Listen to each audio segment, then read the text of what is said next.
আল্লাহ সুবহানাহু তাআলা বলেন, ও আহাল্লাল্লাহুল বাইআ ওয়া হাররামার রিবা, আমি ব্যবসাকে হালাল করেছি। ব্যবসা হালাল বলেই সব ব্যবসা হালাল নয়।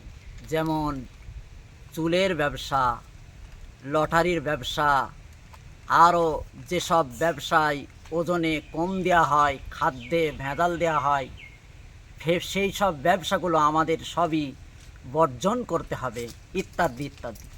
ঠিক ও হাররামার রিবা, আর আমি সুদকে হারাম করেছি। নবীজি সাল্লাল্লাহু আলাইহি সাল্লাম বললেন,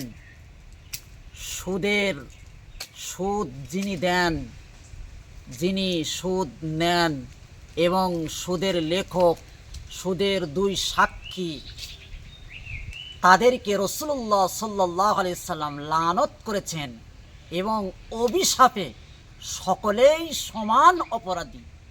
নবী সাল্লাল্লাহু আলাইহি সাল্লাম আরও বলেন, কোনো মানুষ যদি এক মুদ্রা অথবা এক দিরহাম সুদ গ্রহণ করে 36 বার জিনা করলে যত বড় অপরাধ তার চেয়েও জঘন্য। তাই আমরা এসব কাজ থেকে 100% পরহেজ করব। আজকে পর্যন্তই। সুস্থ থাকবেন, ভালো থাকবেন। আসসালামু আলাইকুম ওয়া রাহমাতুল্লাহি ওয়া বারাকাতুহু।